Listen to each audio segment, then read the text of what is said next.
Assalamualaikum warahmatullahi wabarakatuh. Selamat pagi dan salam sejahtera bagi kita semua. Om Swastiastu, Namo Buddhaya, salam kebajikan. Baik, terima kasih banyak. Pertama-tama saya ucapkan karena di kesempatan kali ini izinkan saya untuk menyampaikan terkait dengan strategi pembelajaran agenda kedua di pelatihan kepemimpinan pengawas, yaitu mengenai agenda kepemimpinan pelayanan. Baik, sebelum itu izin saya memperkenalkan diri. Nama saya Cepi Ramdhani, merupakan Widya Iswara Ahli Muda di Pusdiklat Badan Pusat Statistik Jakarta, yang merupakan sekarang ini Widya Iswara paling muda secara umur. Tentunya masih butuh pengalaman banyak, terutama dari Bapak Ibu senior baik di Widya Iswara BPS maupun di luar BPS. Sebelumnya saya pernah mempunyai pengalaman pekerjaan di Papua Barat, khususnya yaitu di BPS Sorong Selatan. Baik Bapak Ibu, selanjutnya sebelum menyampaikan mengenai strategi dan skenario pembelajaran agenda 2, izinkan saya menyampaikan sedikit mengenai overview PKP ini. PKP di tahun ini khususnya terdiri dari 4 agenda utama, dari mulai agenda 1 sampai agenda 4, di mana agenda 1 khusus mengenai bagaimana mengelola diri sendiri, yaitu terkait dengan kepemimpinan, Pancasila, dan bela negara. Agenda 2 lebih berhubungan mengenai pengelolaan untuk orang lain, yaitu mengenai agenda kepemimpinan pelayanan. Dan agenda ketiga, bagaimana kita sebagai seorang pemimpin mengelola pekerjaan dengan dinamakan pengendalian pekerjaan. Dan di agenda 4 sendiri nanti akan ada proses aktualisasi dalam mengaktualisasikan seluruh pembelajaran di PKP ini. Baik, Bapak Ibu yang saya hormati, di agenda 1 dan agenda sebelumnya kita tidak akan membahas terlalu dalam karena untuk strategi pembelajaran ini akan kami sampaikan bagaimana menyampaikan terkait dengan agenda 2 mengenai kepemimpinan pelayanan. Baik, untuk itu izinkan saya menyampaikan sekilas selanjutnya bagaimana secara umum overview dari PKP ini, tujuan dan akhir-akhirnya ujung-ujungnya adalah bagaimana kita sebagai seorang PNS dalam hal ini pemimpin dapat meningkatkan pelayanan publik menjadi pelayanan yang lebih baik lagi atau bisa dibilang pelayanan prima. Selanjutnya, dalam agenda 2, hasil belajar yang ingin didapatkan yaitu adalah mampu menerapkan kepemimpinan pelayanan, ya, saya ulangi, dalam menjalankan tugas dan perannya sebagai pemimpin jenjang pengawas sehingga mampu menghasilkan kinerja yang tinggi. Ya, ada 4 indikator hasil belajar yang ingin dicapai. Yang pertama, memahami dan menjelaskan mengenai diagnosa organisasi. Yang kedua, bagaimana memahami, menjelaskan, dan mempraktekkan berpikir kreatif dalam pelayanan. Dan yang ketiga, bagaimana memahami dan menerapkan membangun tim efektif di era new normal khususnya nih. Agak sedikit berbeda dengan tahun lalu ya, karena di sekarang sudah ada kalimat di era new normal. Dan yang terakhir, bagaimana nanti para peserta itu bisa memahami dan menerapkan kepemimpinan dalam pelaksanaan pekerjaan. Jadi semua indikator ini sebetulnya saling berhubungan.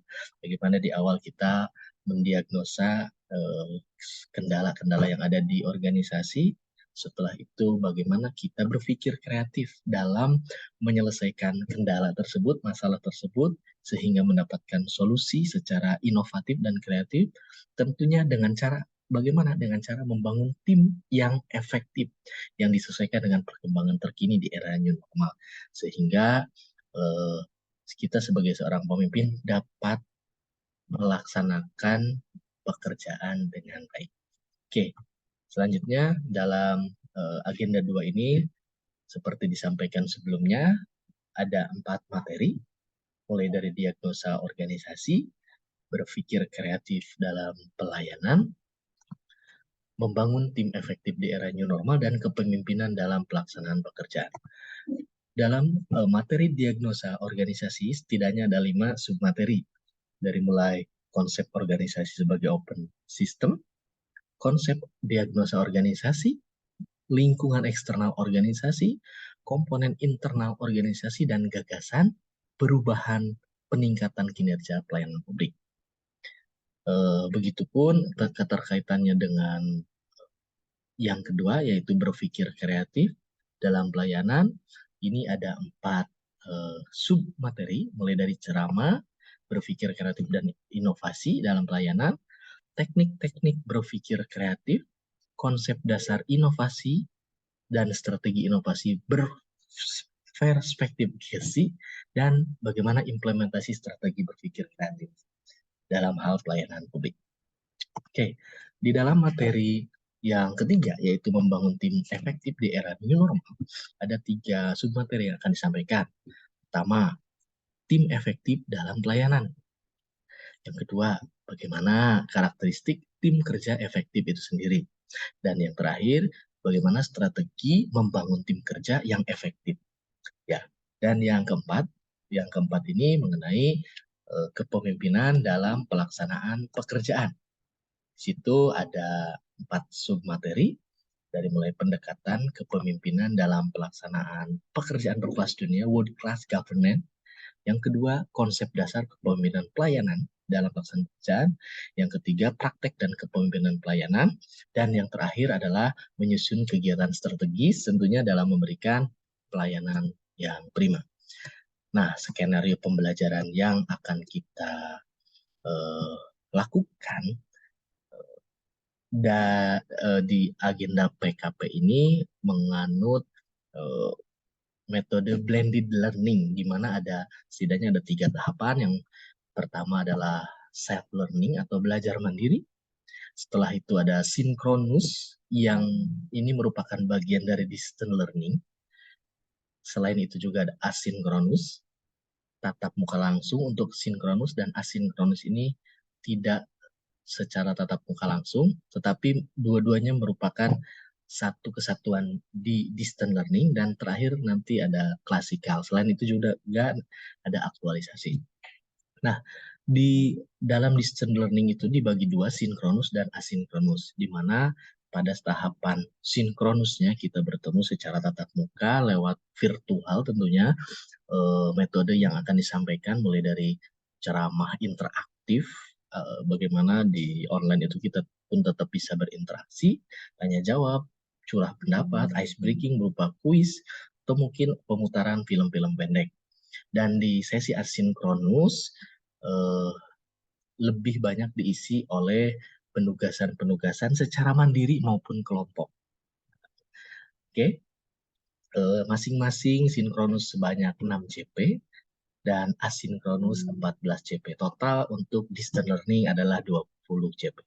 Dan untuk klasikal sendiri terdiri dari 26 CP. Di sana nanti merupakan penguatan dari pembelajaran sebelumnya. Penguatan, pembulatan dari agenda 2 yang akan kita lakukan secara klasikal, bertemu langsung. Ada praktik, curah pendapat, dan juga tanya jawab dan penugasan juga tetap ada. Baik. Nah, kita masuk ke bagian sesi distance learning ya. Di distance learning ada 2 sesi khususnya terkait dengan sinkronusnya. Di hari ke-13 sesi pertamanya, dan di hari ke-14 di sesi kedua. Di mana di hari ke-13 sesi pertama akan kita sampaikan hanya 2 JP ya. Jadi agar tidak membosankan, hanya 2 JP. Dilanjutkan asinkronus 14 JP berupa tugas individu dan kelompok, dan di hari besoknya di hari ke-14-nya kita akan melakukan lagi sesi sinkronus sebanyak 4 JP gitu ya. Jadi di sesi pertama lebih banyak mungkin bagaimana kita menggali brainstorming mengenai hasil self learning dari para peserta gitu ya, mengenai modul-modul yang ada di agenda 2. Sedangkan di hari kedua kita akan lebih banyak membahas mengenai tugas-tugas individu yang berkaitan dengan agenda 2, baik individu maupun kelompok.